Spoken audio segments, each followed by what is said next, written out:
was the best years of our lives. Yeah. Okay, they just started the live streaming. We're talking about the movie called The Best Years of Our Lives.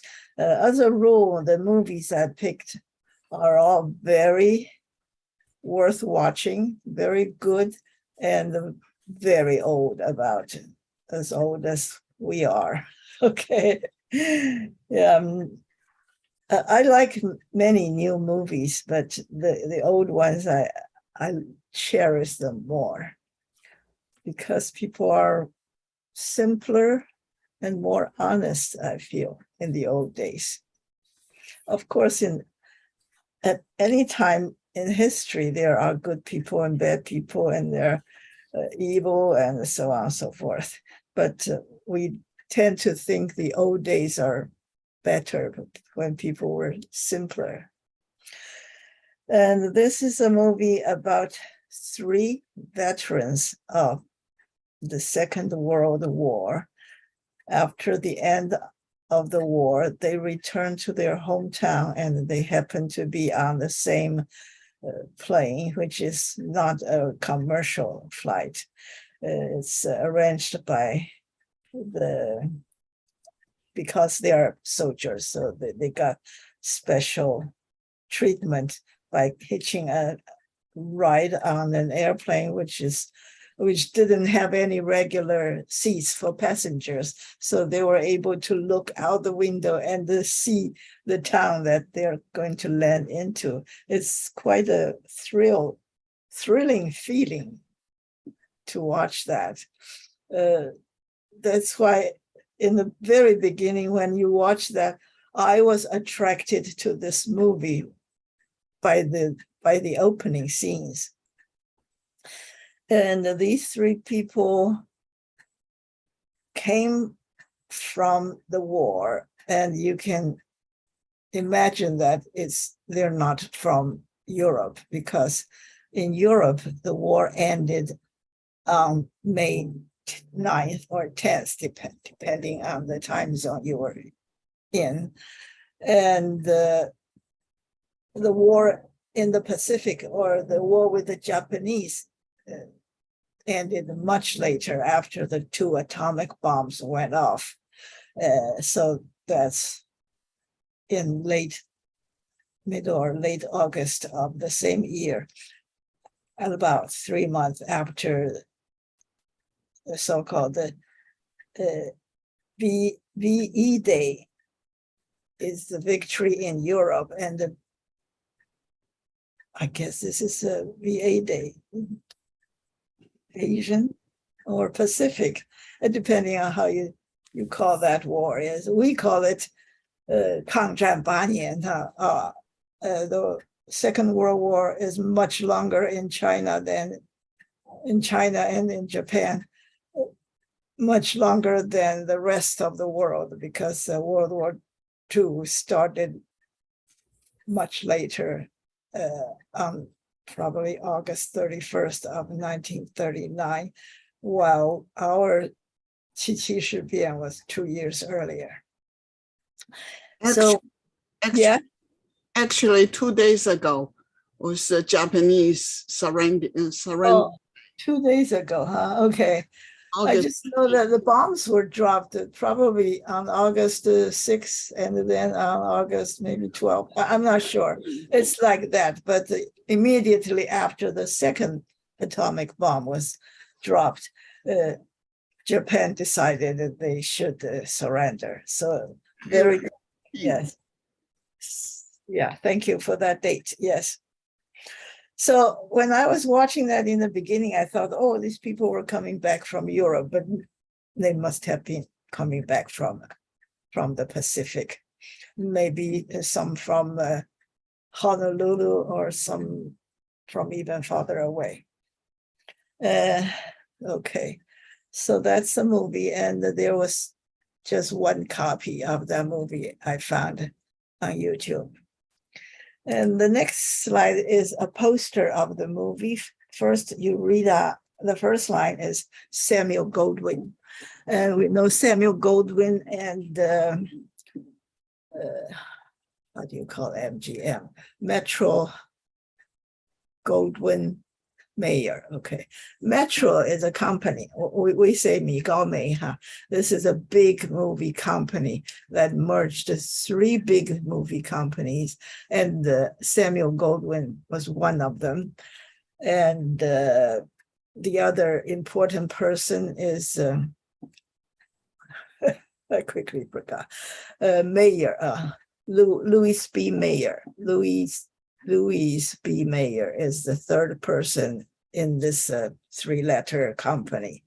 And the Metro is probably not a person, but a company. So the 3 of them merged together to become a big company. I don't know exactly what year. So apparently this is probably made before that company came into existence, because only Samuel Goldwyn's name is on top of the movie. And the title of the movie is The Best Years of Our Lives. It is the difficulties they face, but because of their sense of responsibility, their sense of achievement, and their sense of their happiness being alive after the war, they consider these years to be the best years of our lives.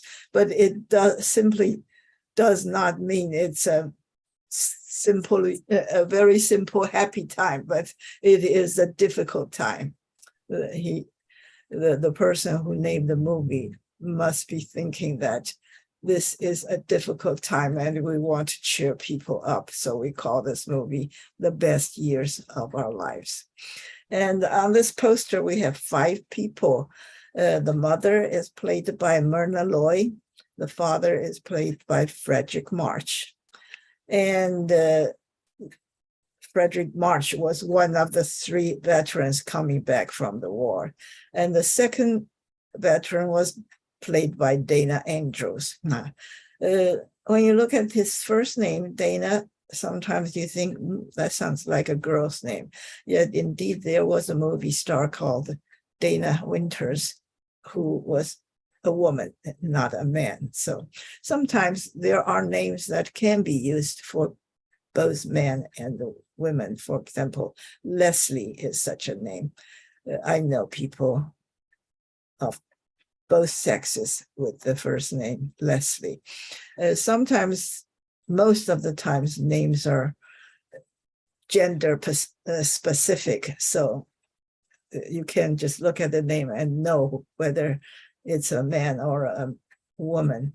Sometimes, for example, in the past, when women were being discriminated, when they wanted to become a writer, they would choose a ambiguous first name so people don't know it's actually a woman. Or sometimes they would use initials like J.K. Rowling, who wrote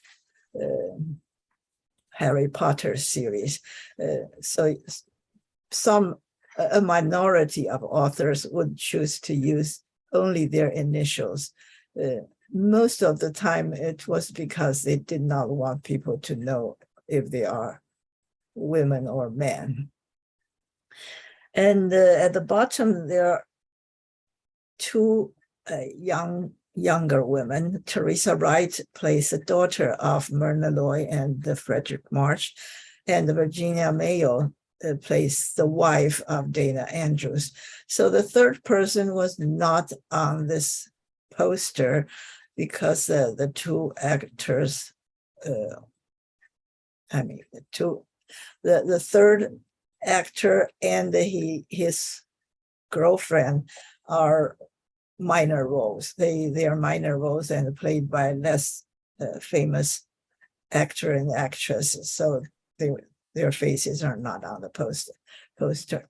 Of course, when the movie makes a poster, it is before the movie was released, and they would like people to see the poster and be attracted by it in order to encourage them to see the movie. So they want the bigger stars to be on the poster. At the same time, there may be more than one posters for a movie. If you look on the internet, there are many movies with more than one posters, and there are movies with more than one trailer. Trailer means 预告片 trailer is something that's tagged along by something, pulled by some other things. So movie theater would play trailers usually before or sometimes after the main feature. So they were tagged along the main long movie. So they're called a trailer, trailer. So that's a trailer versus a poster. So this movie was directed by William Weiler, and he is a very famous director. And of these people, Frederick March at that time was the most famous actor. He is a little bit ahead of our time. So when we were little, he's probably most of his best movies were already released. So when we were young, we were not exposed too much to his great movies. But he was for a time very, very famous in the 30s and 40s. So was Myrna Loy. And Dana Andrews in this movie is relatively young, and he had quite a few years of good time ahead of him. And Teresa Wright was an emerging new star. She was a very young girl, a lovely, lovely girl, and she was in a series of movies that were new to her. I mean, she was in the movie business for only a couple years, and she won Oscar nominations left and right, one after another. So she was a rising star. While Virginia Mayo is older than Teresa Wright. She was a famous actress, very, very box office commanding actress, and as we would say, some kind of a rodette, very attractive looking, sexy. Well, Harold Russell was the third veteran in this movie, and he in particular had no hands, so you would see how he uses two hooks as hands. He lost his hands during the war in the army. We are going to talk a lot in great detail about every one of them. And if you in particular would like to say something, please, by all means, just unmute yourself and start talking. Okay. There are a few things about this movie that are worth mentioning. In the beginning, there was no play or novel that this movie was based on. It's this Mr. Goldwyn. He decided, because of all the news in the world, he decided that we should really look into the veterans coming home from the war and follow them to see how they are doing after the world is a different place now. So he actually went out and hired a reporter to write a story, and that story was later changed into a screenplay by a couple of other people. And the shooting of the movie started 7 months after the war ended. So it's very, very fresh out of the oven. So the war just ended. And then one day, Mr. Goldwyn decided he wants to make a movie. And he asked people to write a story. And the shooting started 7 months after the war ended.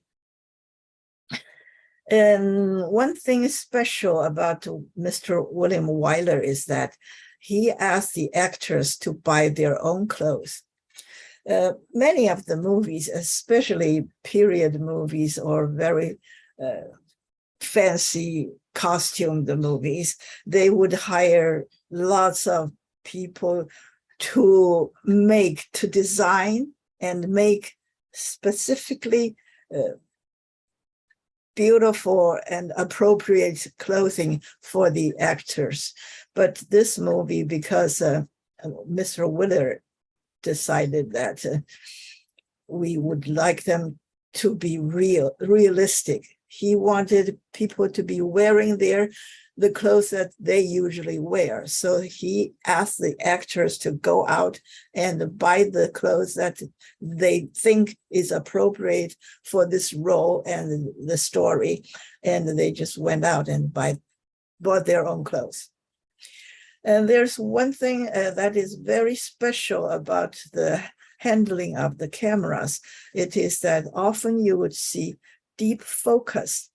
Deep focus means that you have a deep focus of the scene, which means that the camera is not focused on a shallow distance. You know, when you adjust the camera to make something in the frame that is very clear, then you may lose the focus on the things be closer to you and farther away from you. So especially when, for example, you're taking a picture of a flower. A flower, you would zoom in and look at each petal, each vein, everything is so clear. Then at that moment, probably you could not see what's behind this flower or in front of the flower. They would be out of focus. But in this movie, they used a lot of deep focus, which means that when they're showing you this scene, you can see far away in the background someone else doing something like this one. Here is an example. You remember at the bar, this is the uncle of this man, Harold. Harold went to the bar often, and they all went to the bar often. The three people coming back home, living with their own family, they often got together in this bar. And in this picture, Harold was trying to learn this piano piece called the chopsticks. I don't know why it's called chopsticks. You would use just two fingers. I know a lot of people who could not play piano, but they learned this one song. You just need to use two fingers, one on each hand. In this case, he has only two hooks as hands. So he's perfect for playing this song. And his uncle is a very well-known composer outside the movie, but he's an actor in this movie, and his name is Hoagy Carmichael.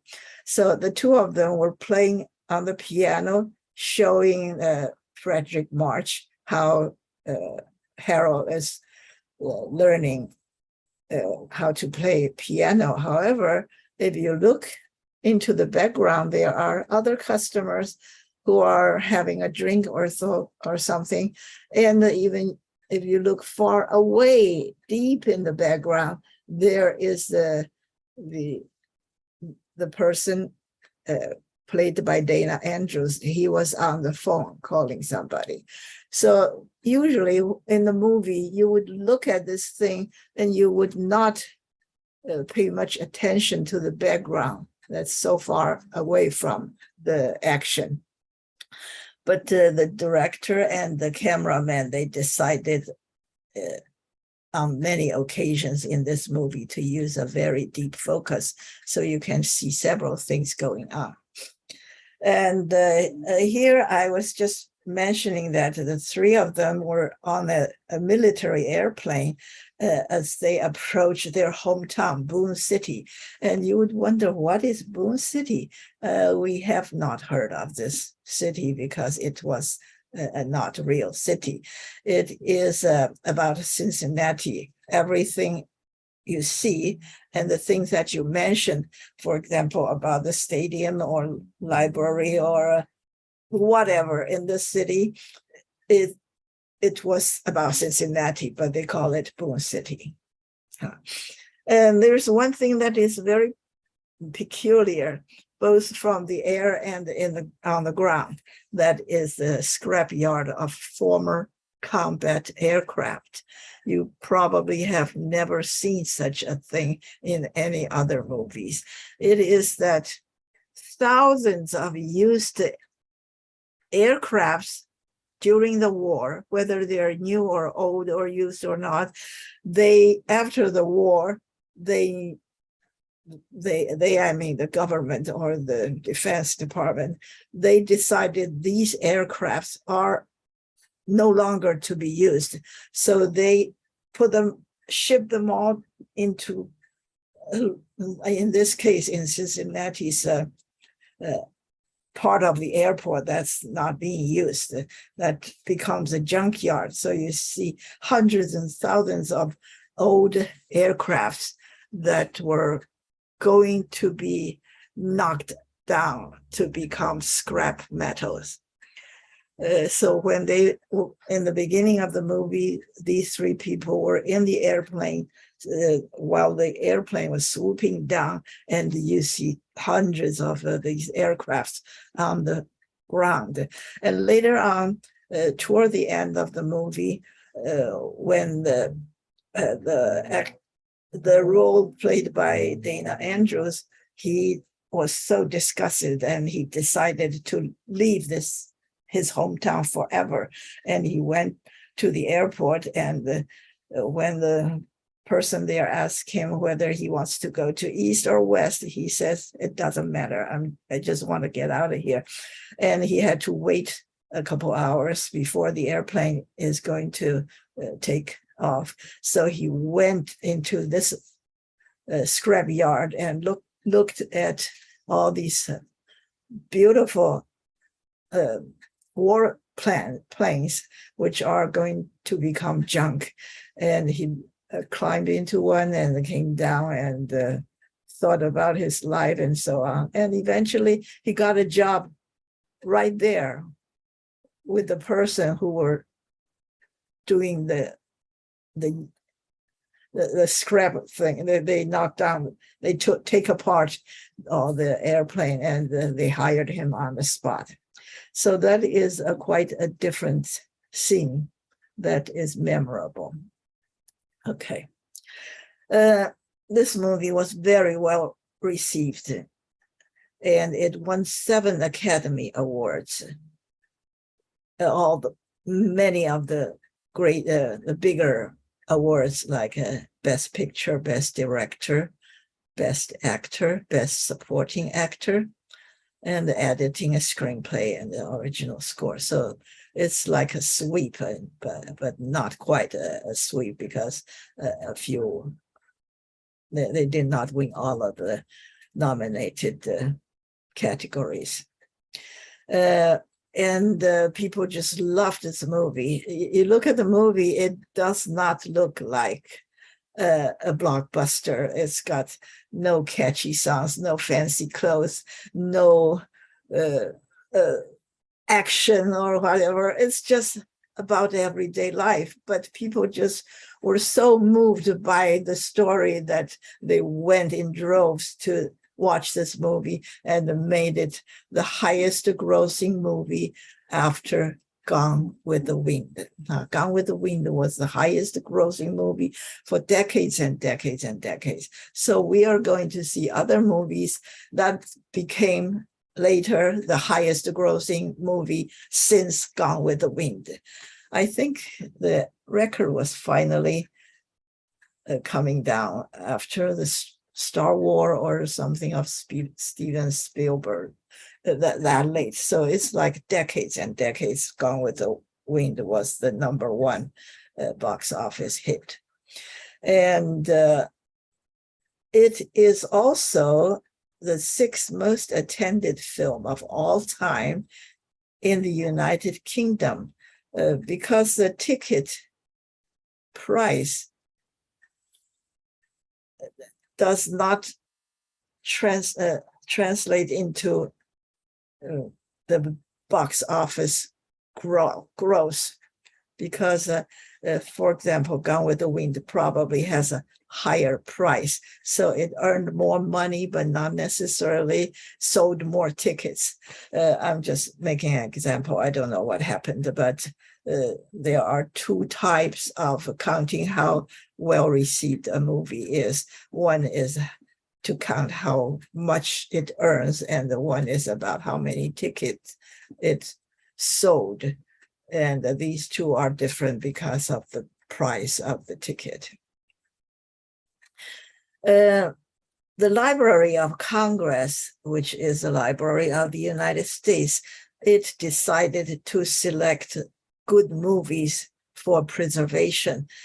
In 1989, it was the first time the Library of Congress decided to choose some of the most worthy movies, and they chose 25 movies in the past, say 90 years or 100 years, probably 100 years. And this movie was one of the 25 that were chosen in the beginning because that's the first time. So all the movies were in competition at that time. But as time goes on, they got more chance to add more and more and more movies. So it's not as selective as the very first time. When they choose a movie for preservation, they would generally say it is culturally, historically, or aesthetically significant. That means the movie is very important, either culturally or historically or aesthetically 所以不一定是所有的三样都有文化上或者是历史上或者是美学上艺术上它是非常的好This is you don't have to read any of this. This just shows you that this movie was nominated for so many Academy Awards, and they did not win one of the category, and they won all the rest of them. 1, 2, 3, 4, 5, 6, 7, 8, 9, 10. So looks like it was nominated for 10, and they won 8. But in that text, I think they say they won 7. I don't know. This has to be right because it did list that 9 of them were, they won 9 of them. And the rest of the list is about other awards. So the Academy Award is apparently the most important one. You have British Academy Film Awards, which is now called the BAFTA, BAFTA. And there are, of course, Brussels or Venice or Berlin and all these film festivals. And there are also other different kind of awards, but this is just a huge list of their nominations and ones. So I was really impressed because this is not the so-called blockbuster kind of movie at all, but it's deeply moving and touches your heart, especially at the time when the war was just over. We went over this list when we were looking at the poster. There was Frederick March playing a sergeant called L. Stevenson.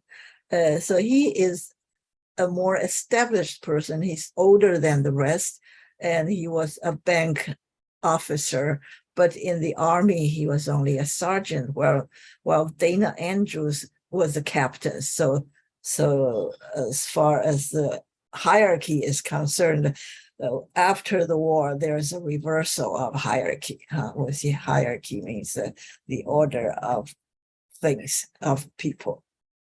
HIER. ARRCH. Okay. So that was Frederick March, and then Dana Andrews was younger, and Teresa Wright was even younger and was played the daughter of Frederick March, and the mother was played by Myrna Loy. Well, we're going to go over this entire list one by one. But before that, we'll talk about William Weiler. Does anybody know what movie he directed? He directed a lot of them, and many of them won lots of different awards, and many of the famous actors and actresses were groomed by him, Groom, which means he tried to make them better. Maybe they were brand new actors, like Audrey Hepburn was a brand new actress. And under William Weiler in Roman Holiday, she became world famous overnight. That's how good a director William Weiler was. And we're going to mention many of the actors and the actresses who owe their fame to Mr. Weiler. He won an Academy Award Best Director 3 times. 4 years before The Best Years of Our Lives, he won it for Mrs. Miniver, which is an even stranger thing for me to accept, because that is very similar to this movie, The Best Years of Our Lives, but even plainer. There's nothing exotic, nothing fantastic. It's just about daily life, and that is about people in the UK that suffered during the war, since it was made in 1942. It was a war movie about the home front instead of the battleground.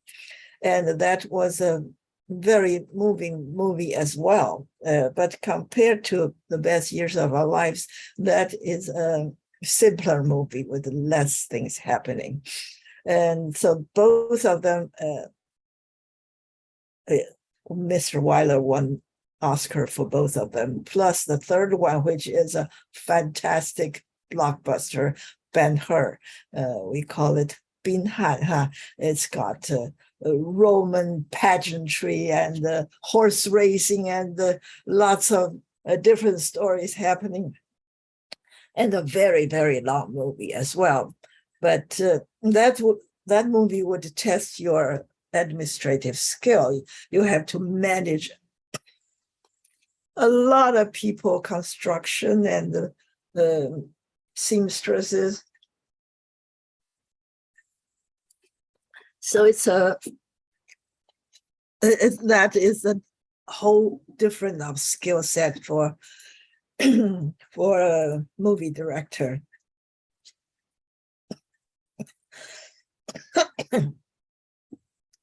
So he won 3 Academy Awards as movie directors, and his movies, a total of 12 movies, which was a record, made by him, directed by him, were nominated for Best Director at the Academy Award.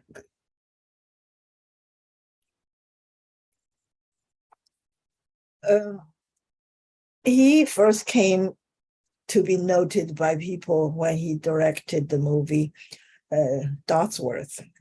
I think it's got Walter Hudson. Anyway, I did not like that movie very much, but he really became noted by people with that movie. Yeah, Walter Huston. I'm sorry, Huston. Walter Huston is the father of what's the Huston? His son's name, John Huston, Houston Huston, and the son's daughter is Angelica Houston. I think they pronounce it Houston. Okay, so that's a 3 generation of actors. Walter is, of course, the oldest. He was in the Humphrey Bogart's Sierra Madre, but I don't know. Anyway, that was an old-fashioned story when William Weiler, when he was young, about 34.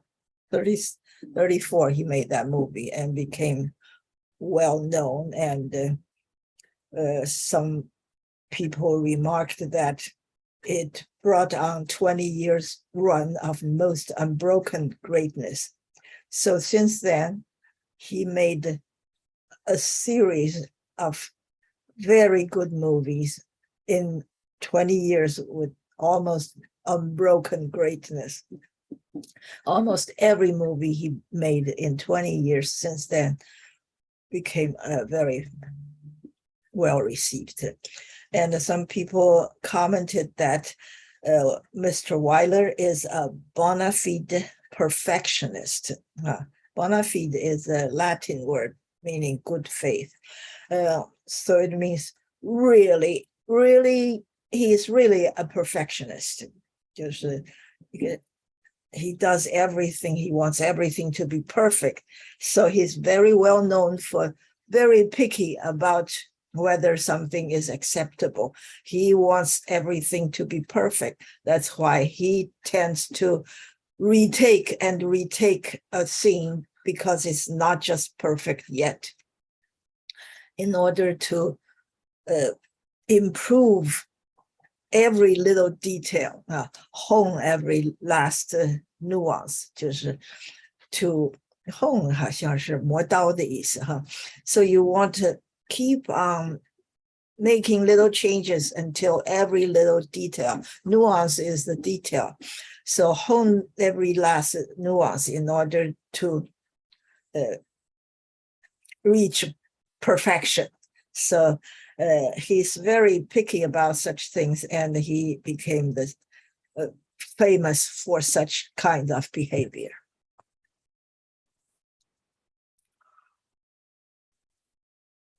At that time, people say Hollywood say that Mr. Weiler is Hollywood's most bankable movie maker from the 1930s to the 1960s. For several decades, he consistently made movies that are good and sells well. Through his talent, so he has to be very skillful in several things as a director. For example, staging, to set up the stage, to edit the films, and how to move the camera. All these things, there are experts in each field doing these things, and the director is responsible to make sure that they do it well, to hire the right people and to give them the correct instruction and to make sure they follow up. Okay, for his work, he was awarded, we talk about Irving G. Thalberg Memorial Award. It was the producer hired by Mr. Mayer to be in charge of MGM, and he died at age 37, Mr. Irving G. Thalberg, and there was an award called the Irving G. Thalberg Memorial Award, and Mr. Weiler won that award because of what he did, and many other directors' awards. So we look at the three movies that he won Oscar for, and the first one is the 1942 war movie about London, people suffering because of the bombing, and even some German pilots, bomber pilots, who crashed into the city, and this injured German pilot came to the garden of Mrs. Miniver. They live in a small town, not inside London, but very close to London. And this woman who plays Mr. Miniver is called Grierson, and she was a very elegant, beautiful lady. I remember her as Madame Marie Curie, 就是居里夫人, yeah. She was Madame Curie in the movie, I think, called Madame Curie, I guess. And the water pigeon, who was in this movie as her husband, also played her husband, Mrs. Curie, in that movie. So they were quite a good pair. Anyway, and she, Grierson, she won an Oscar for this movie. It's an American romantic war drama because it's produced in America, but it's about England during the war, played by mostly British actors.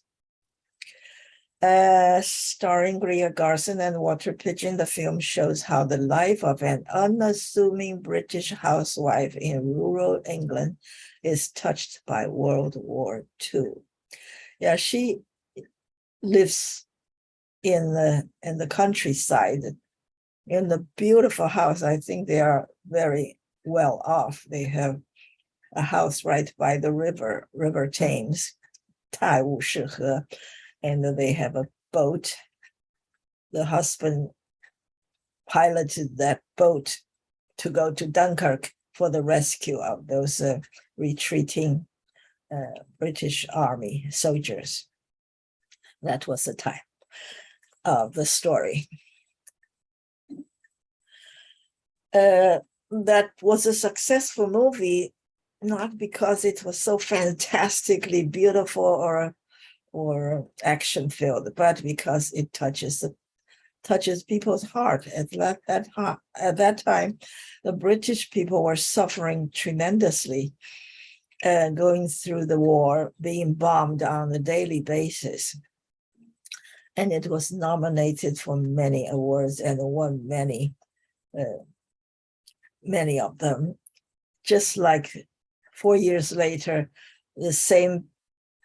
similar people, the producer, the director, they won similar awards, but with different actors.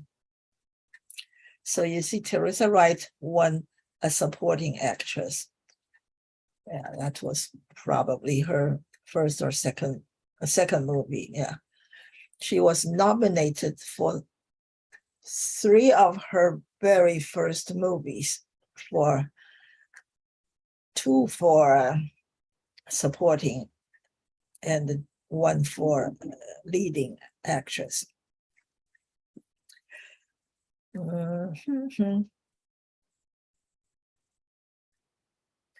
This again is part of the list of all the awards, and so it was nominated for many, and it did not win as many as the next movie, which was The Best Year of Our Lives. But then more than 10 years later, we have BenHur, which is a huge period piece. It's about Jesus Christ was in that movie, but he appeared very, very briefly in the beginning and in the end. So it's called a Christian religious movie about a believer in Christ. BenHur, when you look at the name Ben, you know that he's a Jewish person whose father's name is Hur. Ben means the son of. It's like an English person name would be Johnson or Anderson or something. And if you're from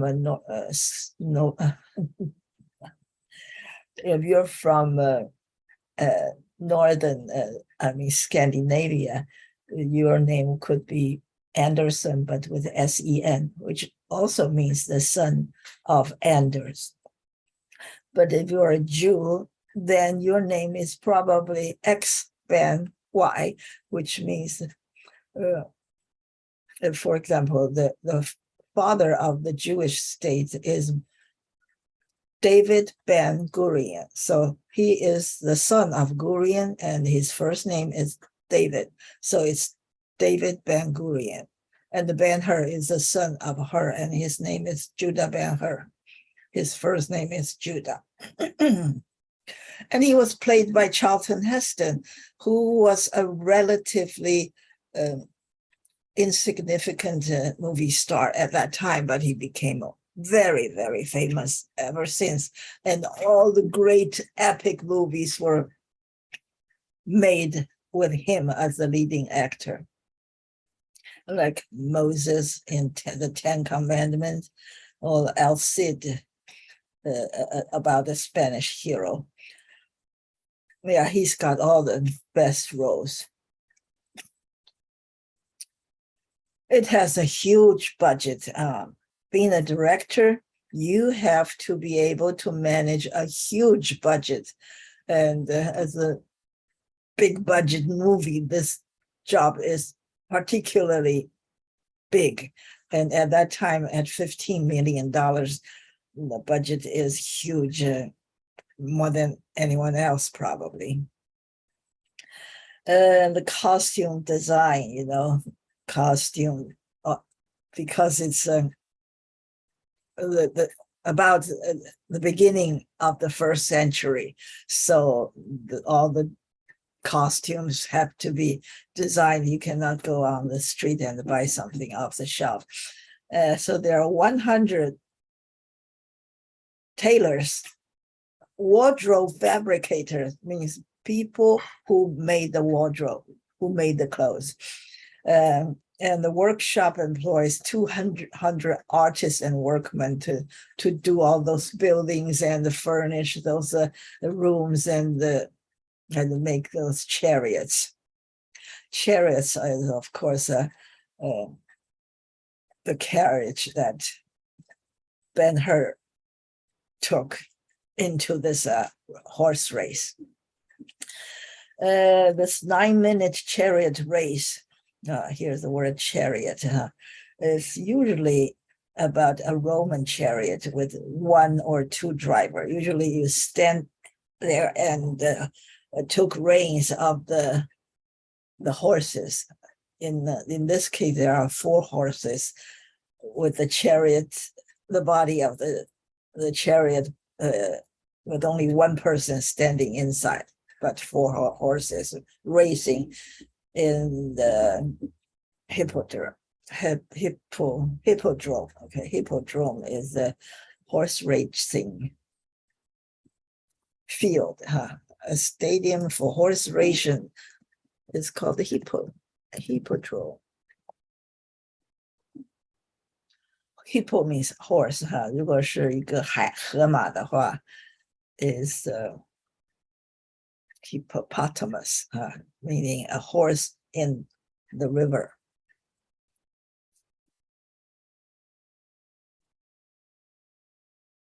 It becomes the second highest grossing movie after Gone with the Wind. So it eclipsed the movie we talked about. That was the best-selling movie after Gone with the Wind in 1946. The movie was the best years of our lives. But BenHur broke that record. Maybe some other film also broke the record in between them. And it won a record 11 Academy Awards. That's probably none before them and none after them. It's the highest number of wins. So you have Mr. Weiler, again, the best picture, and Charlton Heston was the best actor.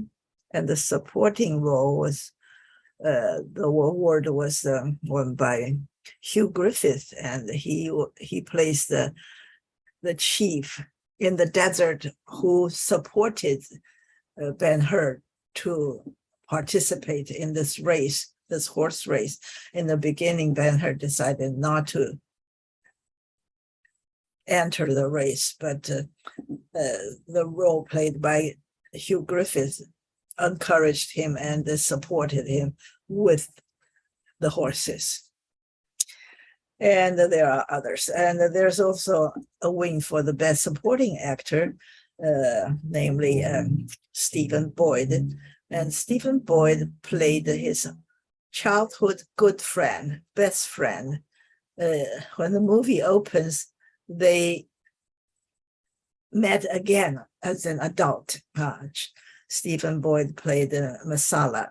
And of course, Charlton Heston played Judah BenHur. They met again, and they were such good friends since they were little. However, because they represent each different sides, Stephen Boyd was on the Roman side, while Charlton Heston, as a Jew, was being occupied, and this country was no longer in existence, and he wanted the people to be free from the Romans, so they become antagonists.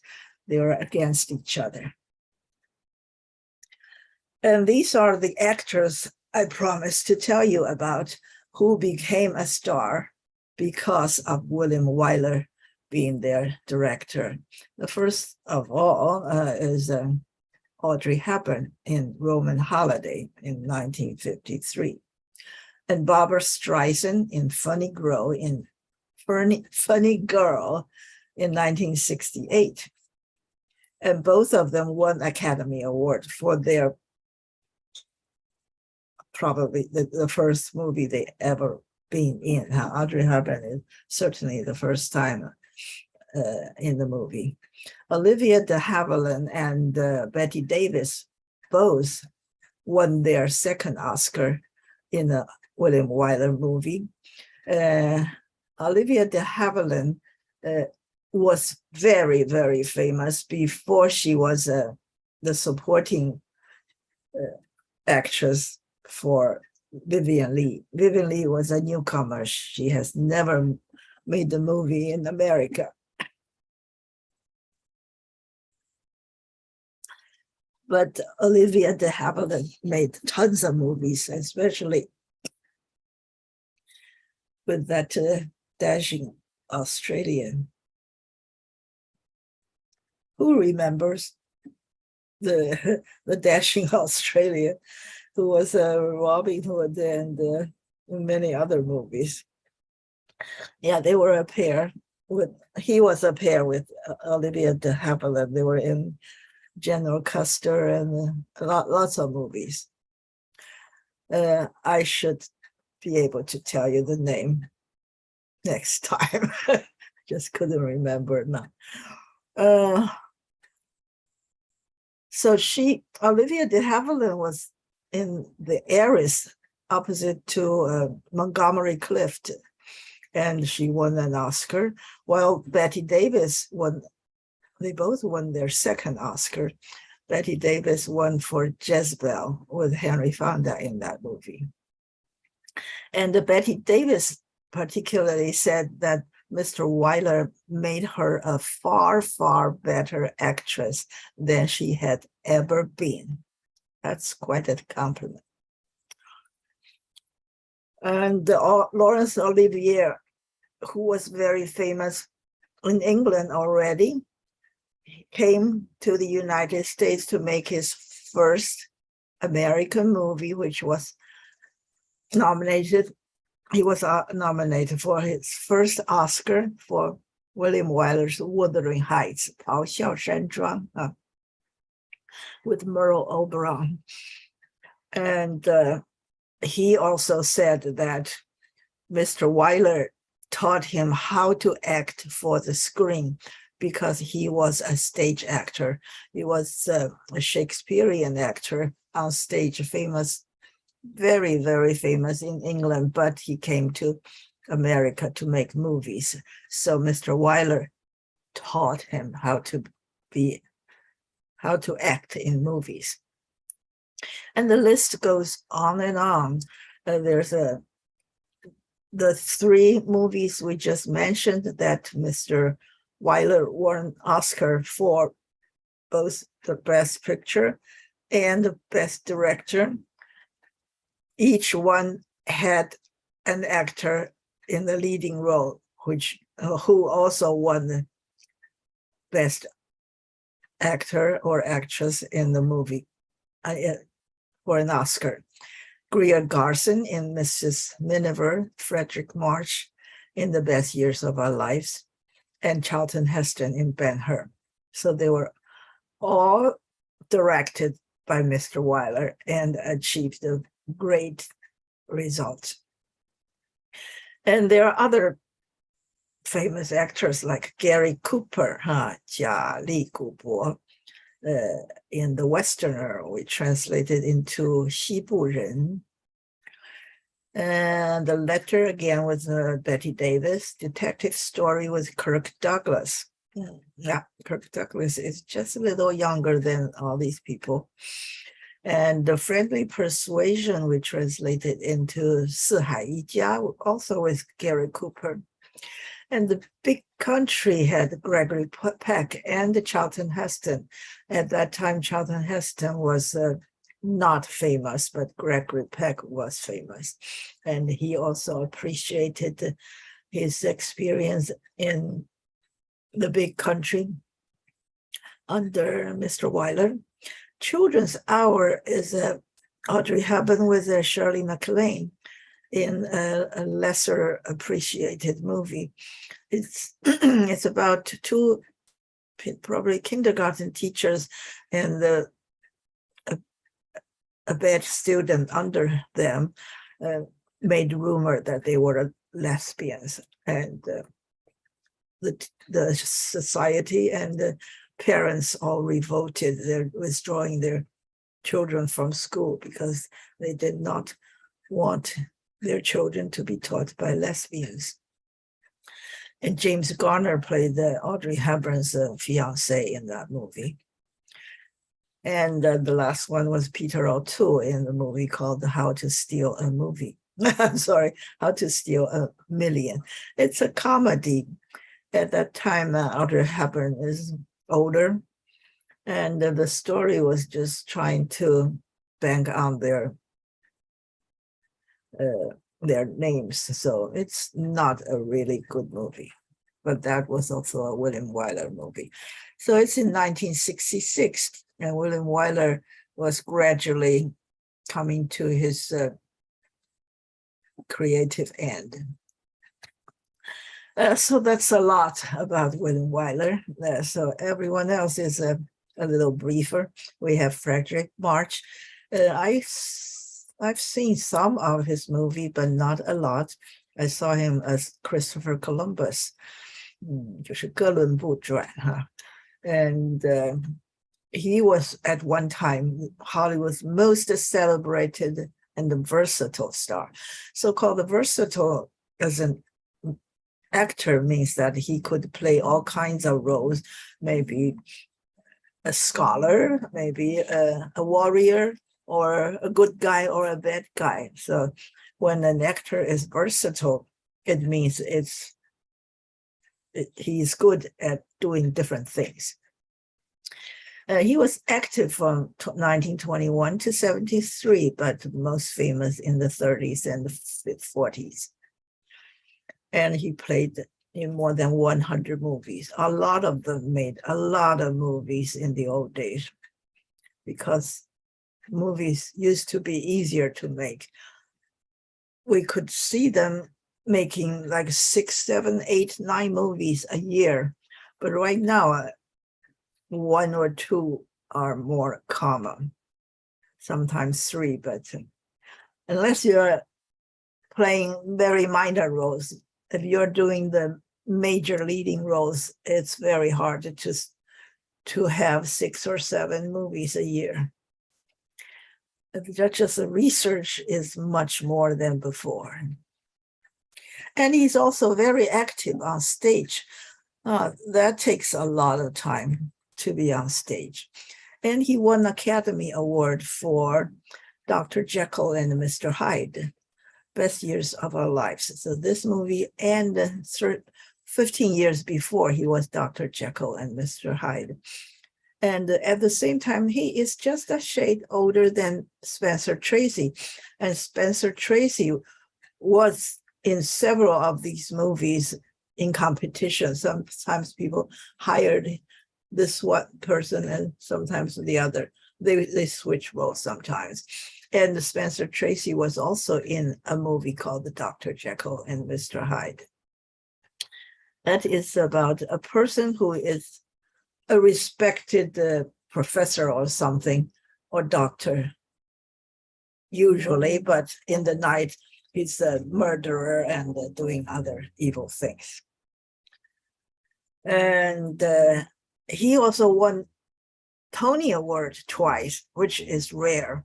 He is one of only 2 actors, the other being Helen Hayes, apparently a female, a woman, who have won both the Academy Award and the Tony Award twice. And we're not exposed to the stage plays as much as we do movies. I could not find anything about years ago. However, A Long Day's Journey into the Night is a Eugene O'Neill play, which was repeatedly produced both on stage and as movies. And there are other very standard roles that he was in that many people made the same movie, like the last one, Death of a Salesman. It's an Arthur Miller stage play, and it was again and again made into movies and produced on stage. And the main role is, of course, Willy Loman, who is the salesman who died at the end. And I mentioned that I saw his movie Christopher Columbus, that was in 1949. But before that, he had a long string of famous movies. We mentioned Dr. Jekyll and Mr. Hyde, The Affair of Gelini. That is a sculptor, in probably Renaissance time. And the last time I probably showed you a picture of Frederick March as Robert Browning, the poet, in the Barretts of Wimpole Street, in which the wife of Irving Thalberg, Maura Ha. I couldn't say her name. Okay, that was a picture of her and Frederick March in the Barretts of Wimpole Street. That was a story of Elizabeth Browning. I mean, she was Elizabeth Barrett before she became Elizabeth Browning, after she eloped with Robert Browning. And of course, Les Miserables, 悲惨世界, that is again and again and again made into movies. And Frederick March was one of the earlier ones. Not the earliest, there were a couple before him, but there are many after him, playing Jean Valjean in Les Miserables as the ex-convict who escaped from prison and saved the girl, the baby girl of a poor woman, Cosette. Anna Karenina, that's a Tolstoy story. And he was still young. I mean, Frederick March was still young, so he played Count Vronsky. Anna Karenina was married, but then had an affair with Count Vronsky. And A Star is Born was also made into a movie numerous times. And the leading role is called Norman Maine, played here by Frederick March. And the most recent one was with Lady Gaga and the Bradley Cooper that made news quite recently, maybe 3-4 years ago. The Adventure of Mark Twain. So he played Mark Twain, 马克吐温, Samuel Longhorn Clemens. His name is Samuel Clemens, but he took a pen name, Mark Twain, which is because he was a sailor or a captain on the ship on the river Mississippi. And they were always measuring how deep the water is. And they would see, 2 feet or what deep. And they would announce to other people to remember Mark Twain, which means mark it down as 2 feet. That's his name, okay? So all these movies he made, and he made over 100 movies, actually 120 movies. And these are just a handful of his famous leading roles. But these are later years after he's more or less over the hill. So these movies he was no longer the leading man. So there will be another leading man in this movie, like the bridges at Tokori. That is 独孤礼桥之役, and the leading man was William Holden, and he was the boss of William Holden. And Alexander the Great is 亚历山大大帝, and he plays Philip II of Macedon. So 他是马其顿的菲利普国王, and he is the father of Alexander the Great. So that is a supporting role. And in the man in the gray flannel suit, who was played by Gregory Peck, 叫做一袭灰衣万缕青, so he was a supporting actor with Gregory Peck playing the leading man. Was Jennifer, what's her name? Jennifer Jones, okay. And he was in 7 Days in May, which had Burt Lancaster and the Kirk Douglas, but Frederick March was in the supporting role playing the president. And that was about a modern day coup d'etat in USA. There was a group of generals, military people who started a coup, 就是政变的意思, 7 Days in May. Hombre is Spanish, means the man, played by Paul Newman. And I don't think he won Paul Newman, I don't think he won an Oscar, but he was nominated at that time. People thought he would win, but he later won with the verdict when he was much older.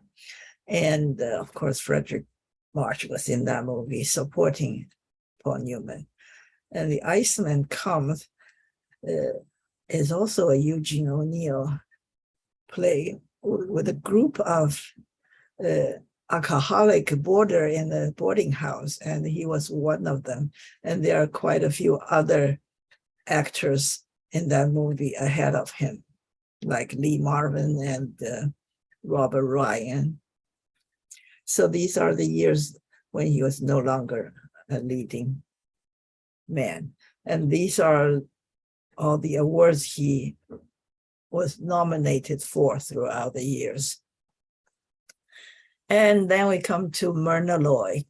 Don't you think she was lovely? I like her a lot. She is so elegant and beautiful. However, I found out that she was originally typecast in exotic roles, often as a vamp or a woman of Asian descent. So before she became famous, she was playing the bad girls, either French or American or Asian or some, never a leading role. So a vamp is at the bottom bullet, you can see a vamp means a woman who uses her charm to seduce and exploit men. So it's a bad name. So she was playing some minor bad people as some kind of sexually attractive woman only, until she found this wonderful role, which is called the Thin Man.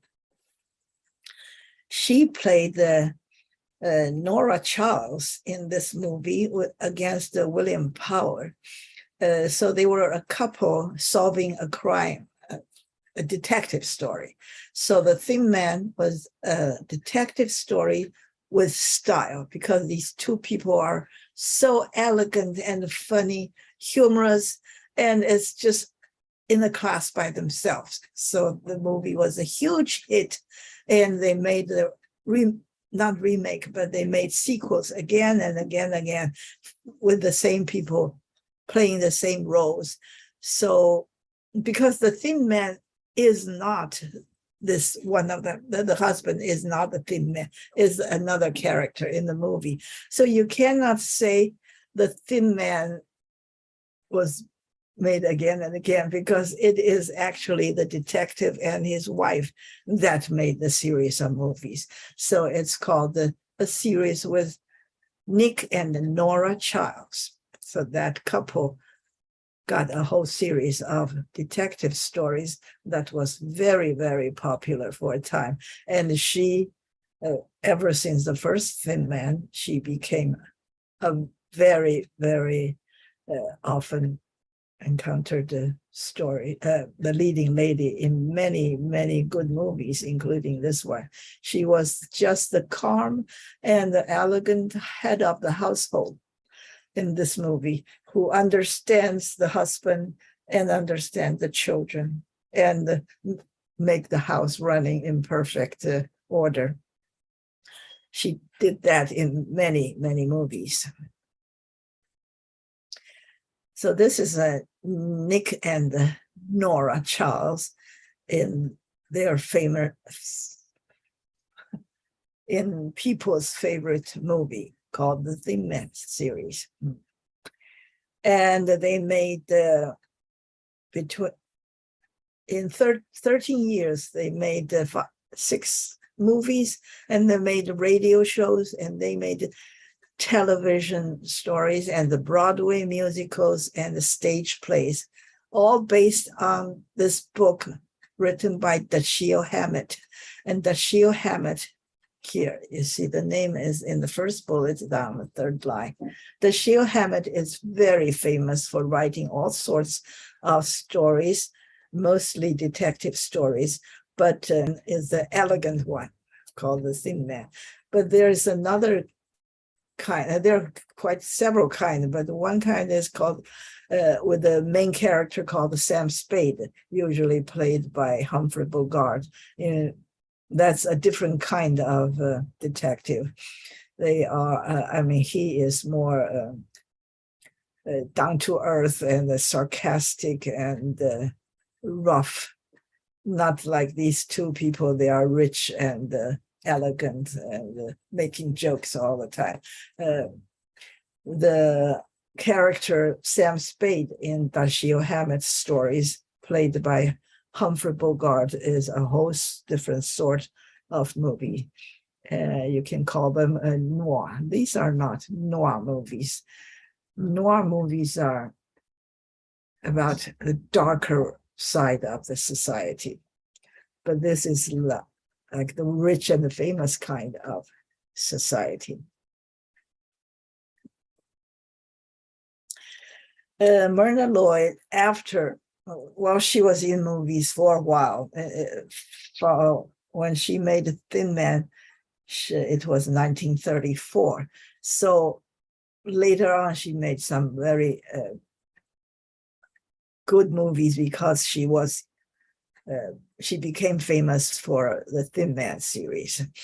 And then she was kind of cute and elegant. So she was in several movies with Cary Grant. The second and third movie were made with Cary Grant, who is a very classic comic kind of person. And The Bachelor and the Bobby Soxer is about Cary Grant as a bachelor. And the Bobby Soxer is the young sister of Myrna Loy, played by Shirley Temple. You know, Shirley Temple was a very, very cute 6-year-old who made a lot of movies, but she grew up to be a young teenager. So she played the Bobby Soxer in this movie. Bobby Soxer means girls who wear short and kind of thick socks. Bobby's means the socks were short. And if you are a grown-up woman, you would definitely wear a silk stocking. Later on, we had the pantyhose. Hoses are very, very thin and hugging the legs. And you can see through as if you were not wearing any socks. But Bobby socks are worn by teenagers, very short and sporty. So we call those young teenage girls Bobby Soxers. And Mr. Blandings builds his dream house was also played by Cary Grant. And there's Cheaper by the Dozen with Cliff Webb, who is certainly an older gentleman. Cheaper by the Dozen means that the family had 12 kids. Ambassador's Daughter, I think it had Olivia de Havilland.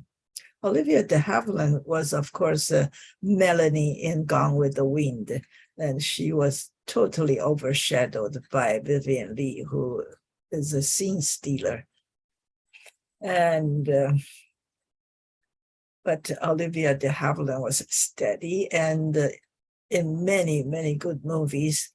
And in Lonely Hearts, the leading character was played by Montgomery Clift. These were later movies, and Myrna Loy slowly changed into the older roles. So she as a housewife became older and older, and no longer the leading lady of the movie. She was never nominated for an Oscar, and she never won, of course, but she received a special honorary award, not only recognizing her work on screen, but also for her work off screen, because during the war and since the war, I mean the Second World War, she worked a lot to support the military and the naval as an assistant of the director of military and the naval welfare for the Red Cross 在红十字这个协会里面，他做了很多的好事哈。And she is a representative of UNESCO 哈。UNESCO slowly found out that celebrities sell their name very well, so they started to have famous movie stars to represent their missions, to introduce, for example, if they do something, they would get a famous movie star to go on the trip to do things. And it worked very well. And Audrey Hepburn was one of their representative. And right now, of course, you have Angelina Jolie for quite a few decades. She felt that she wanted to do something good. And since she has so many reporters, photographers following her, she might as well be out there doing good things and get the propaganda for those things that she does. Like Princess Diana goes to the place where people remove the landmines to make the world be aware that this is a problem. So that is, oh boy, what happened? Let me go back to it and see if you still can see it. Okay, can you see that? I hope you can. Okay. Yes, okay. yes. Because I hit something by accident and then I lost the whole thing, but now it's back. So she won an honorary award, huh? And the next one is Dana Andrews, and I think he's quite handsome with a hint of sadness, especially in this movie. He is struggling with his marriage, and he's struggling with his the trauma he received during the war that caused him to have nightmare in the night. So he is perfect as a man who is good at the same time troubled, having a sad thing happening in his life. So later on, after this movie, he made a movie called, actually 2 years before this movie, it's called Laura. In the last bullet, you see Laura. That was the movie that made him really, really famous. He was a police detective in that movie, trying to solve a crime, a murder. midway in the movie, he realized that the victim of the murder was alive, and he fell in love with that woman called Laura. And that is one of the very first noir movies. Here's the word noir, N-O-I-R. Most of the time, when it's a detective story about something of the darker side of the society, it's called a noir movie, which means black. And Laura was one of the very famous noir movie, and it made him very famous. And he was famous for these two roles. One is in Laura as a police detective. The other is the World War II veteran in The Best Years of Our Lives. So he was active for a long time, but only as a very leading man for a not so long time. So here we have these two famous movies for him. He became very famous, but that was in 44, 46. As it went on, he became less and less famous. Okay, but that was only in a very short time, 15, 16 years time. He became very well known and then became not so known. Because of what? Because he was struggling with alcoholism. 我们这个叫做酗酒哈 alcohol 变成 alcoholism 就是酗酒这件事。He was struggling for years, probably since 50 something, and eventually he won the battle, which means he broke this addiction and became free of alcohol. And he became very active in this organization that promotes drug independence, alcohol and drug independence. And he continued to act in smaller roles, and he died at a nursing home with Alzheimer's disease. And here's another lovely person. She's very young in this movie, Teresa Wright. And she had a very long life, and she just, like a meteor or meteorite, she became all of a sudden very, very famous when she was young, and won many awards and were nominated and were famous for quite a few great movies. And suddenly she was no longer famous since she had a fight with the studio. You know, the story of Hollywood is that the studios controls everything for a few decades in the beginning, and all the movie stars were under contract, and they could not choose the movies they're in. They were on contract for making a number of movies, and they were loaned to other companies, and they had very little freedom, and they are locked in at a certain salary range. And she decided to revolt against Mr. Goldwyn. Mr. Goldwyn discovered her, and they had a few very good years together, made very good movies, and she was paid well.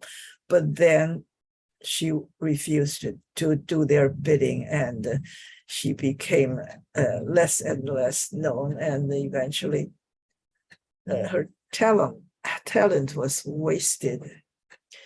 Here we have, she was born in 1918. Oh my.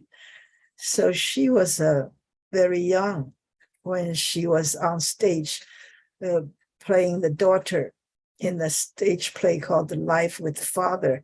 And she was backstage in her room when Mr. Goldwyn came to visit her and decided to hire her on the spot. And this 3 lines in smaller fonts is what Mr. Goldwyn said about the encounter. He said, Miss Wright was seated at her dressing table and looked for all the world like a little girl experimenting with her mother's cosmetics. I had discovered in her from the very sight, you might say, an unaffected genuineness and appeal. And it means Mr. Goldwyn saw her and found her was so pure and innocent like a child, and so truthful and honest and appealing. That's why he signed her up for a contract when she was 21. He immediately hired her, and she appeared in a movie called The Little Foxes with Bette Davis. And this story was based on Lillian Hellman's story of The Little Foxes. And Lillian Hellman was the live-in girlfriend of Dashiell Hammett for about 20 or even more years. Half of it, Dashiell Hammett was married to someone else. So Lillian Hellman was some kind of a feminist in the world dominated by men, and she became quite well known for her writing. And one of the well-known novels or plays she wrote was The Little Foxes. The name was from the Bible, meaning foxes were always there stealing grapes from your garden. And Bette Davis played the main role, and Teresa Wright plays her daughter. So that's the first movie she was in, and she was nominated, but she didn't win an Oscar. And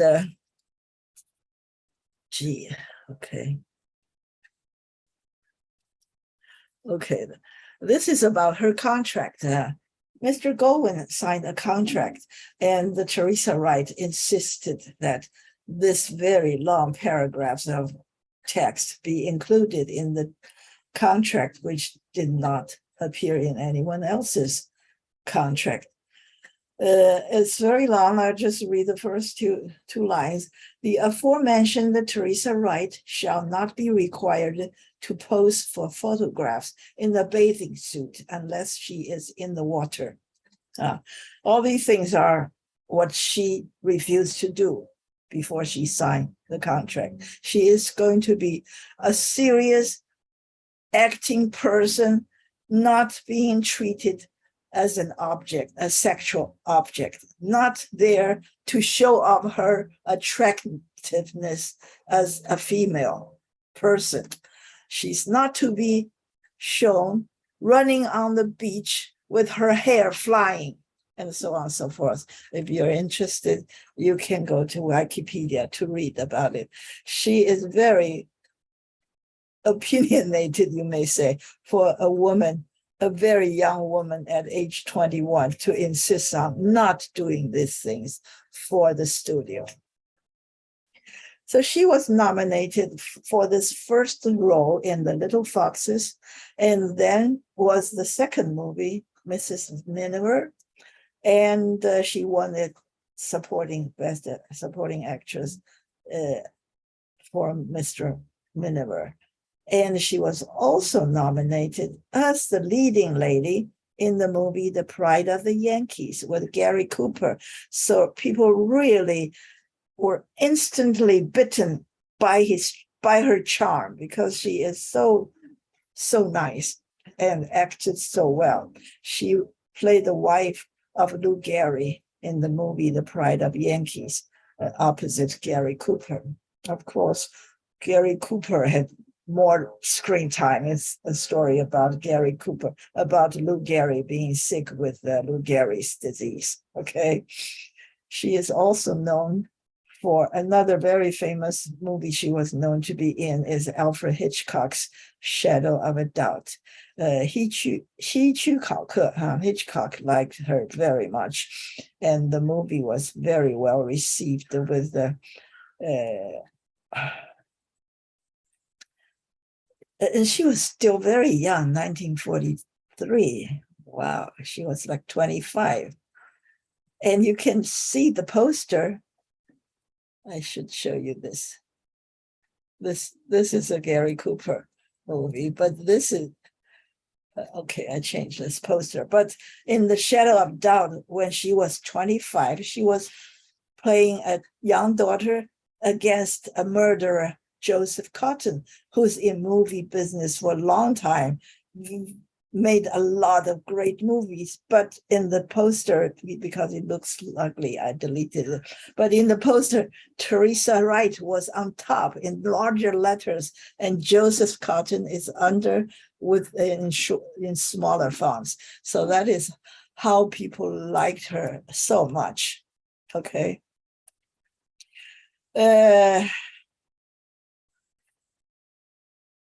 Here's one movie critic whose name is James Agee, and I read 2 of his books.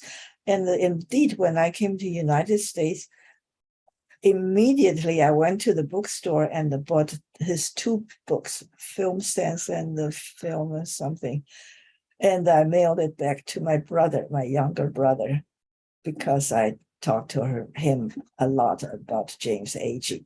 And Agee said the following 2 things, praising Teresa Wright for her performance in The Best Years of Our Lives. He said, this new performance of hers, entirely lacking in big scenes, tricks, or noises, one can hardly think of it as acting, seems to me one of the wisest and the most beautiful pieces of work I have seen in years.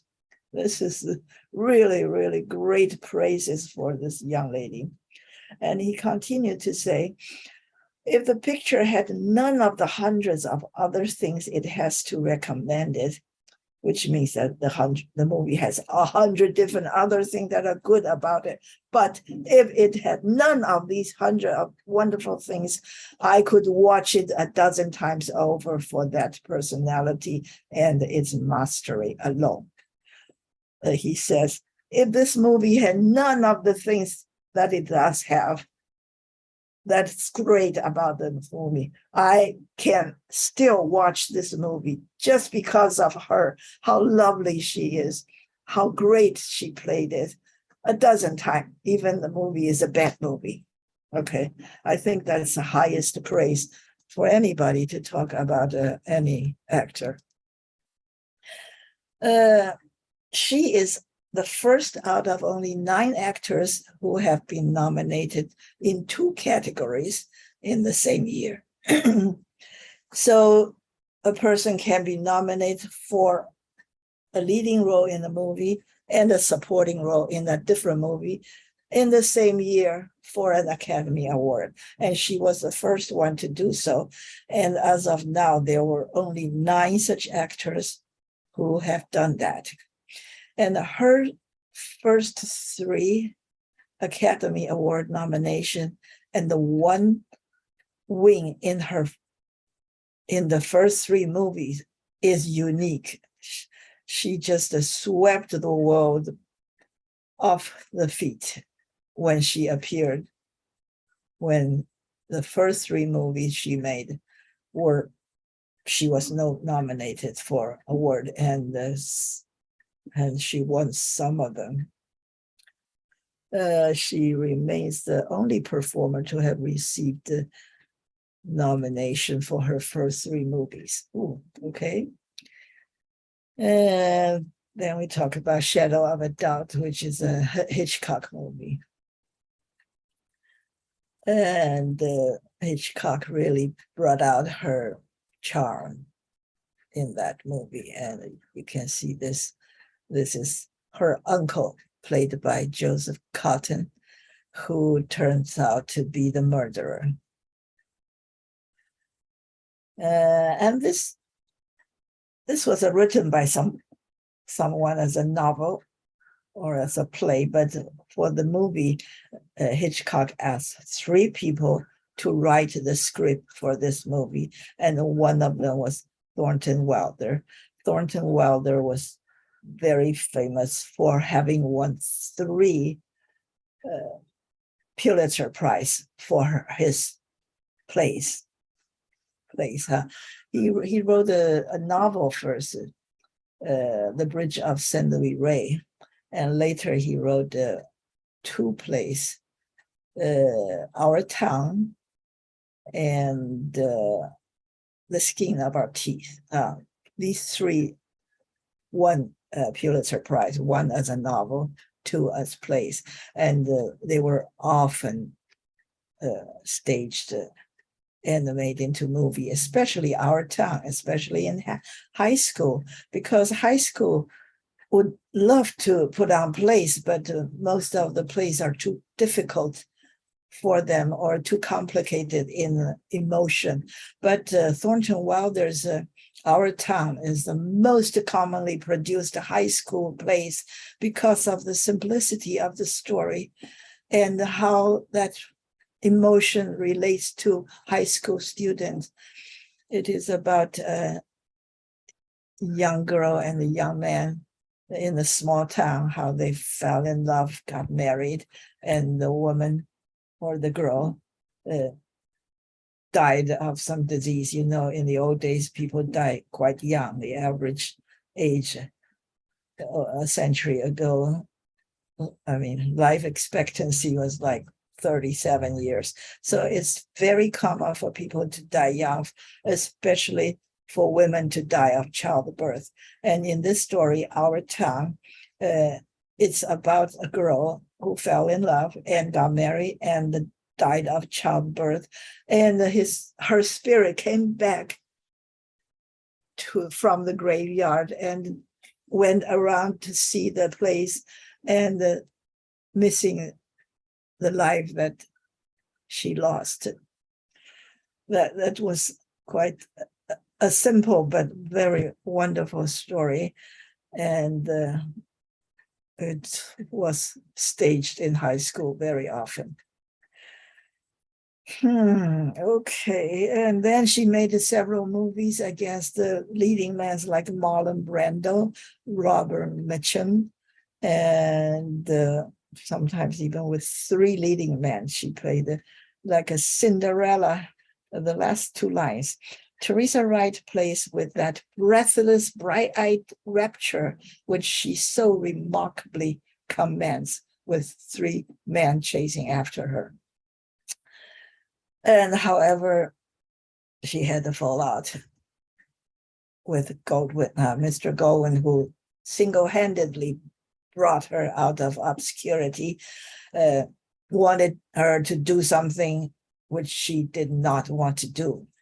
And she was fired by Mr. Goldwyn, and Mr. Goldwyn canceled her contract and made an announcement in the newspaper about how uncooperative she was. And of course, Teresa Wright also made a statement publicly about how she has no regrets doing this. She is not going to protest against this termination of contract. If she could not keep her common decency, she would just might as well. She did not want to be in any movie if she could. She needs to compromise her common decency. So from then on, she made less and less movies, and she was totally unknown since then. And there's a biography. A longtime family friend wrote a biography called A Girl's Got to Breathe, The Life of Teresa Wright. And it's published in 2016, which is rather late, rather recent. And one book review said the book is an affectionate tribute to a shamefully neglected talent. That means she was such a talent, but was hastily shoved aside by the studio bosses.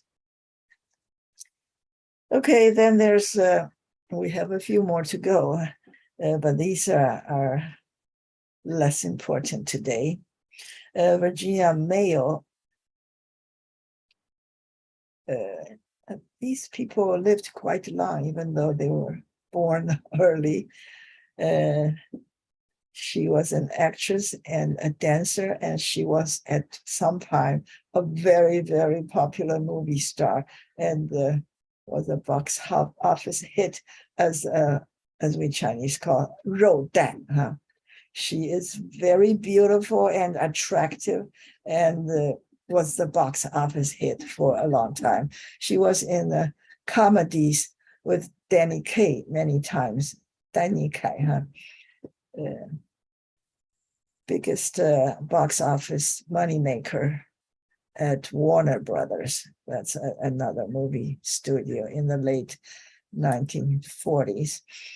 In this movie that we just watched, she played against type because she was usually the leading woman that is attractive and mostly a good person. But in this movie, she is playing a bad person. She was money grabbing. She didn't like her husband, who was so poor, and she was openly having affairs with other people and so on. So she is the unsympathetic gold digger. Gold digger means 淘金的女郎哈，就是只是去看那些有钱的人，她就去巴结。Unsympathetic means she was not sympathetic. When her husband was not finding jobs, not earning money, she was unsympathetic. And she did it quite well, I would say, yes. In this ensemble cast, she stood out pretty well because she was the only bad person. And usually in any story, any stage or play or movie, the bad guy always attract good review because they have more room to show off their acting skill. And okay, that's nothing. Okay, so at the height of her career, she was seen as the quintessential voluptuous Hollywood beauty. And this word, the voluptuous is what we would say 肉蛋, huh? As a female, she was very curvy and sexy and 抛媚眼, or trying to flirt with you. So that's a word more on the side of not being a good word. And some people say she looked like a pinup painting coming to life. People would put a picture of a movie star on their wall or on their doors because they wish someday they could be close to this beautiful woman, but it will never become true. But some people say she looks like the pinup painting coming to life. She is like such a gorgeous lady right in front of you. She is real. She's not a picture. And there is a very interesting saying by a sultan of Morocco. A sultan is the king of a Muslim country. Sultan, Sudan, okay, we call it Sudan. Sultan of Morocco. So 摩洛哥的一个国王, he declared that Virginia Mayo, her beauty is tangible proof of the existence of God. And you wonder which God, because he is Muslim. He said that the fact that we have such a beautiful woman in real life proves to us that God is real. There must be a God, otherwise there cannot be such a beautiful woman in real life. Okay, that's quite a compliment. Now we come to Harold Russell, who's a soldier with no hands. And in the movie, you see him doing all sorts of intricate things, like lighting a match and playing the piano and doing all sorts of things, putting on a dress. Actually, he needs his father to help him putting on the dress. But he could do so many things, and those hands were real. It's not a camera trick. He, in fact, had no hands. And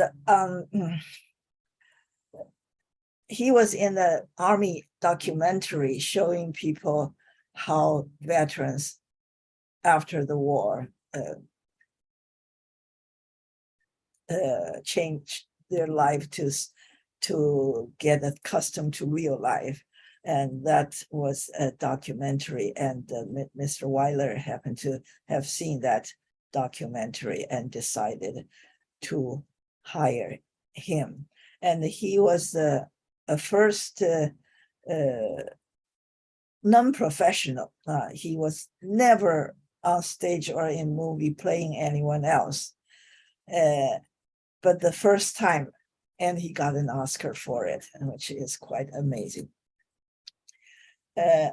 On Pearl Harbor Day, he was doing a regular job and feeling that his life was not going anywhere. And when Pearl Harbor happened, he decided to enlist. Enlist means to join the army. Enlist, E-N-L-I-S-T, enlist in the army, because he didn't think he's making any difference doing his current job. And on D-Day, he was not there on D-Day on the Omaha Beach in France, but he was far away in Hawaii in the army. He was a director training people how to use dynamite. And because the fuse, 保险丝, was defective, didn't work properly according to what it was supposed to do, it detonated the TNT explosive, and the dynamite just exploded prematurely, and he lost his hands. He was handling the dynamite, TNT, when it detonated, means it exploded. And the demolition means to detonate, okay. He lost both hands and was given 2 hooks to serve as hands. So that was a year before the end of the war. And then after he recovered and using the hooks of his hands, he went to the university and graduated. And he was in the documentary called The Diary of a Sergeant. It was made by Army about rehabilitating war veterans.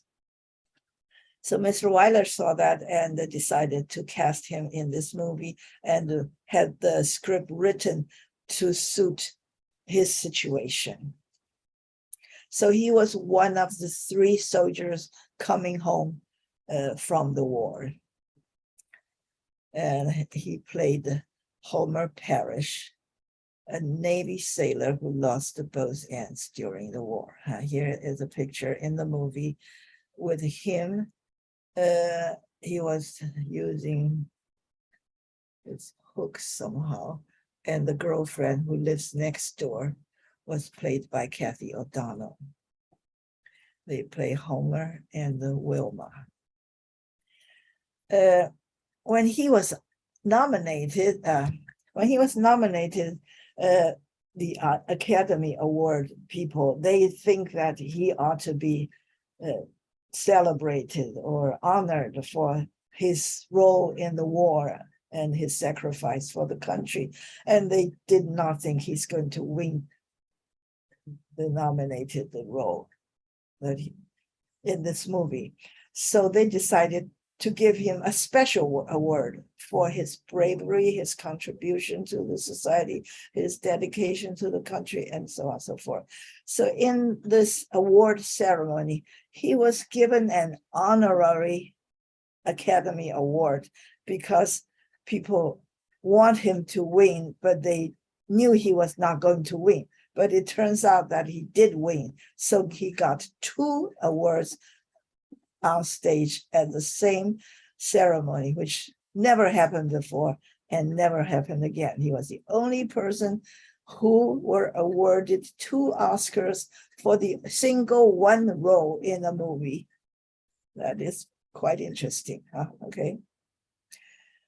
And he was paid $10,000 for his performance. That is not much at all, and he did not get any residual profit. That means later on the movie became such a money maker. The earnings, if you had signed a contract to get 1% of the profit, then you'll be a millionaire probably. But his contract did not give him any of the residual profits, so he did not get any dime after the $10,000 was paid in. And later on, he also engaged in activities promoting for the veterans, the benefits for the veterans and the care the society should have for veterans. Now, in 1992, he put the Academy Award itself, not the honorary one, not the special one. He put the Best Supporting Actor Award to an auction house, and he sold it for $60,000. And he said it's because he needs the money to pay for his wife's medical expense. And later on, after he died, the anonymous person who bought it at the auction donated to the Academy.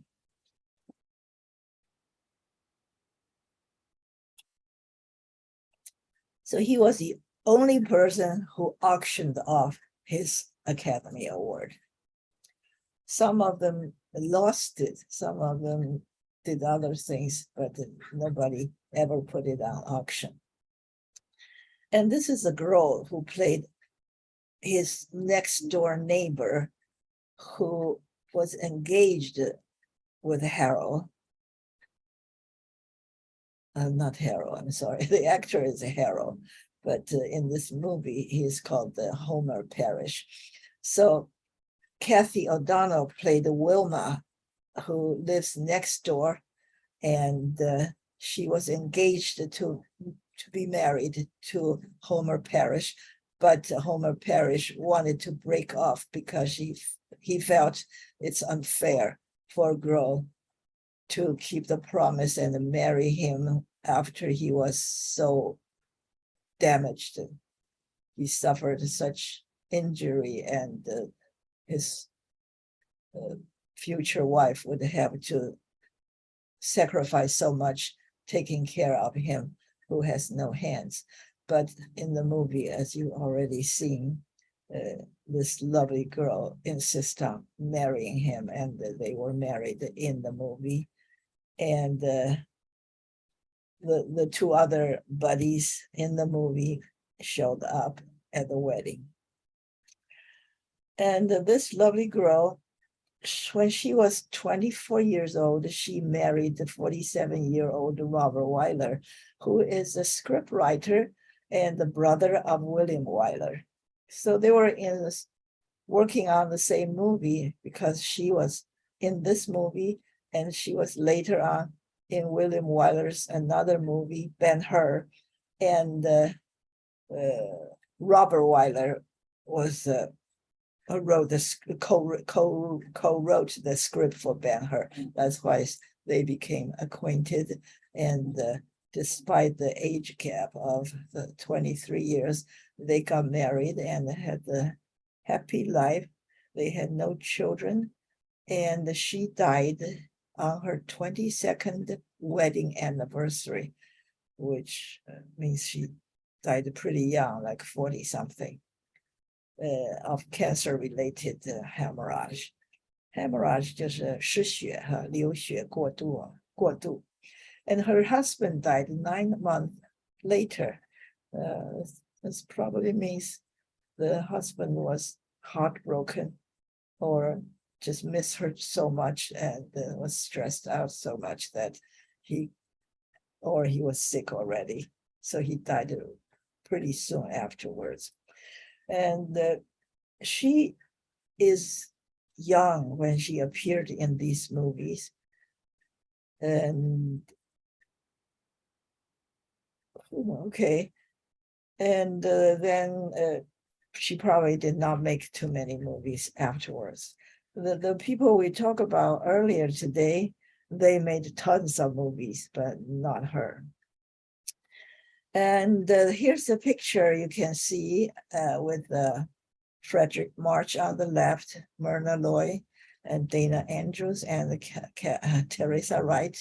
And they were all there watching Hoagy Carmichael playing on the piano. And he played the piano a lot in this movie because he played the owner of the bar and he played the uncle of the injured soldier.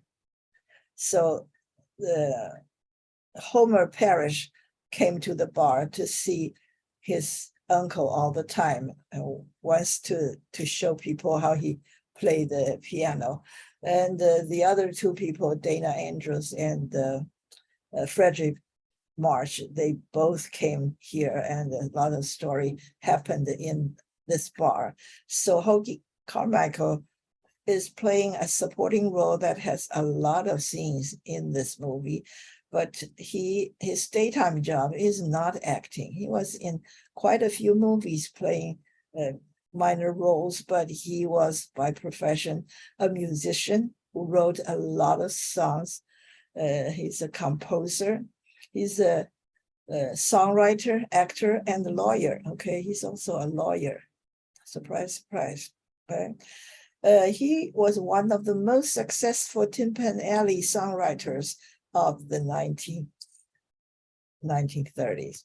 The Tin Pan Alley is a neighborhood in Lower Manhattan. And at that time, lots of songs came out of that area, and he was one of the most successful ones. He wrote many, many songs, and some became very famous. For example, Georgia on My Mind. I think lots of people have heard of Georgia on My Mind, sung by Ray Charles. That was a wonderful song. And 50 of Hoagy Carmichael's songs became great hits, and 4 of them became all-time hits. I'm not familiar with all of them. They are called the Stardust, Georgia on My Mind, The Nearness to You, and Heart and Soul. But I certainly have heard of Georgia on My Mind, which became the state song of Georgia. And Ray Charles was from Georgia. He also collaborated, which means a person writing lyrics and another person writing music for a song. 就是合作的意思哈. Lots of such collaborations in songs. And he collaborated with lyricist Johnny Mercer on some famous songs, Lazy Bones and the Skylark. Johnny Mercer is a very famous lyricist. For example, you have all heard of Moon River. Yeah, Johnny Mercer wrote Moon River. That was the song in the movie Breakfast at Tiffany's. Okay, so that's everyone I could talk about. It's a lot, actually, about this movie, which I really, really enjoyed watching. And if anyone wants to say something, please do so. And we can also talk about veterans of World War II. That's what this movie was all about. It wants the people to know about World War II veterans. They risked their lives for the country which is the last great war of the United States. All the wars after that became controversial, and people did not think it's a good cause or it's the one that this country should go into. But World War II is universally praised as being the last time America was on the right side of history. And so these veterans are, of course, worthy of our honoring and respecting. And there's GI Bill that's mentioned in this movie when BenHur, the main character, Al Stevenson, played by Frederick March, was giving a loan in the bank to someone who's a veteran who wanted to start a business, who wants to buy a farm.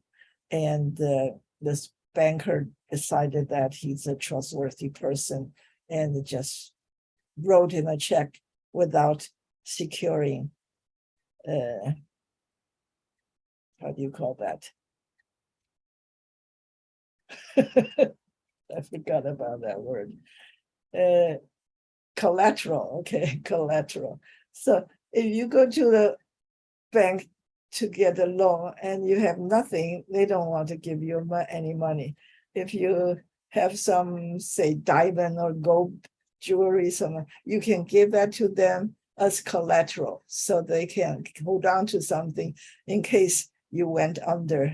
They can sell that so that they don't lose the money. So that's called a collateral.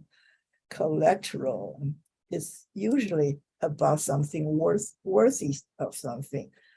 I don't know if I can spell the collateral. Let's say that's the word. However, it can also be something not a precious thing, but lives. For example, there is a movie by Arnold Schwarzenegger called The Collateral Damage. A collateral damage means that in a battle or some kind of fight or violence, some bystander who are innocent, they might be killed because you're trying to hit this guy or that guy was trying to hit you. The innocent bystanders who were damaged or killed as a collateral in this incident, that's also called a collateral. Okay, so in this movie, the banker, the boss of the banker wants him to get hold of some collateral before issuing a loan to this veteran, but he insisted on trusting this veteran, which is very rare for a banker nowadays. And a GI Bill is a law that allowed the soldiers to enjoy certain benefits. First of all, they get a check from the government for their sacrifices for being in the battles. And the most famous part in this bill was all the veterans can go to college for free. A lot of people who did not have a college degree came back from the war and went to college and earned a degree, and that hugely increased the middle class rank. The population in the society of middle class suddenly became so many more because of the veterans going to college on the GI Bill. Another issue raised in the movie is PTSD. At that time, the term PTSD did not exist. They are probably called the shell shock, or they were called the combat stress reaction. For people who suffered great stress because they were in combat, developed a post-traumatic stress disorder, or PTSD, afterwards, because they were so shocked mentally that they were emotionally damaged. And before First World War, people did not know much about this kind of mental problem. And as the world engaged in more and more wars and battles, this thing became more researched and more evident. And now we have the term PTSD. And Fred Daring in this movie, the second veteran, was suffering from this because he woke up, or he did not wake up in the night, but yelling or crying when he dreamt about replay the incident in his head. And the Veterans Administration, this agency, federal agency, was established in 1930. So it's not a new agency, but considerably expanded after World War II with more tools such as GI Bills. And finally, in 1989, this agency became a cabinet level department. For example, in our administration, 行政院, we have 立法院, 司法院, I'm sorry, these, we have separate yuan. You have 行政院, 立法院, 司法院. However, under 行政院, you have all those Ministry of Education, Ministry of Foreign Affairs, and Ministry of this and that. Those are the cabinet's posts. So 行政院长, that is the either premier or a prime minister. In different countries, we have different names. So in Taiwan, we have 行政院长, and under him, those are his cabinet. You have 外交部长, whatever, 教育部长, and so on and so forth, 内政部长.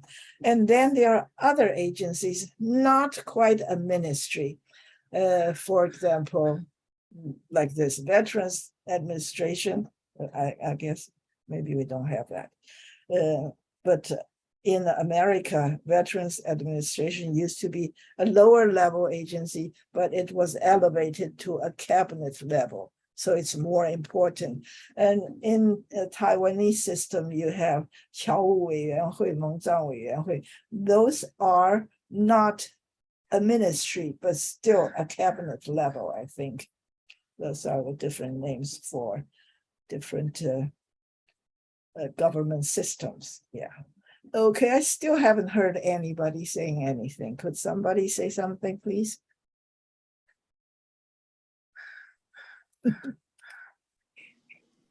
And I'm showing you the next movie, which is Joan of Arc. You can go to YouTube and find it. It's not too long, 2 hours and 25 minutes.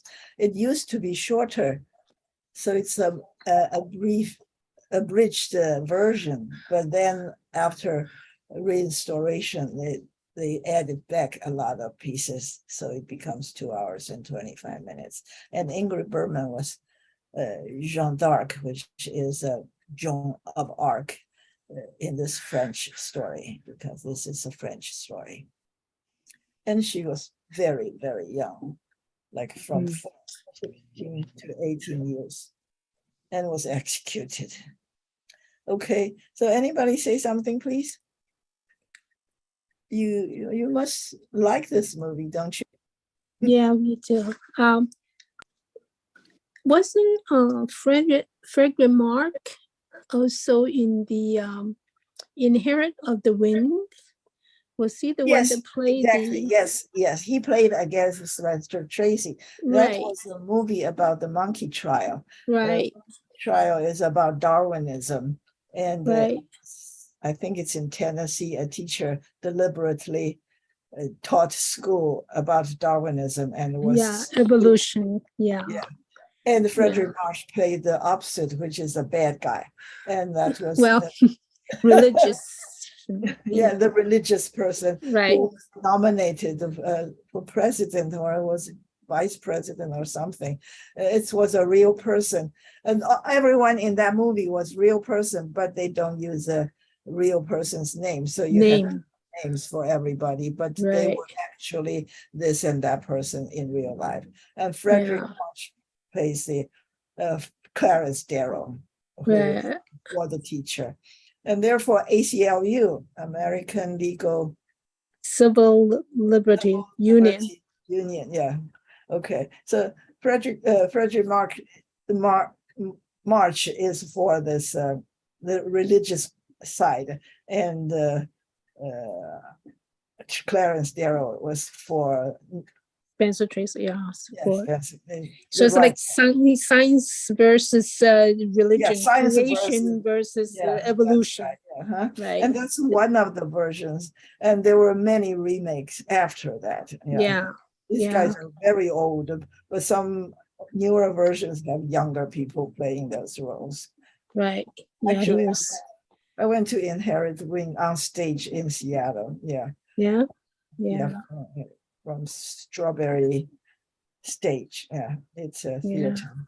Yeah, it's wonderful to see that. Yes. Yeah, quite a theatrical actor. Yeah. Very good. And there's a reporter. Yeah. H.L. Mencken. He was for playing the reporter for Baltimore Sun. So they're actually great. Gene Kelly. Gene Kelly, yeah, it was Gene Kelly playing that role. Right. And also, I think about the talking about the servicemen return and try to re-enter the society, and that was World War II. But I think it still applies to today's situation. After every war since then, where there's Korean War, any war, they come back. I think some veterans faces the same difficulties trying to. Right. Like Vietnamese War had lots of war movies now, but in the beginning, people hesitated making any movie about that war, which is not a popular war. No. But Deer Hunter was probably the earliest one, and then there was a lot of very bloody movies. Yeah. Oh yeah. But for World War II, that was a very popular movie subject. Yeah. Yeah, because all kinds of movie about that. That's right. Yeah, but like you said, there seems to be a very clear, defined. We're on the right side. Right. We're going to beat the evil. But ever since then, it's like not so sure anymore. Yeah, you were in the country fighting their people, and you may not be welcomed by them, and you're just there for your own benefit. Your imperialistic benefit. That's right. Yeah. And the war itself is not popular at home either. The Deer Hunter is an example. Lots of people were against the war. And Forrest Gump is another movie about Vietnamese War. Veterans. Yeah. Because that was lost first back home on the American soil first. Because people are not supporting it anymore. So it's too bad because some of the veterans, still lose life or get lose limbs and all that, and it's not their fault. But the government learned a big lesson, but too bad George Bush and Donald Trump, they don't read books, so they never learned the lesson. Very sad. Yeah.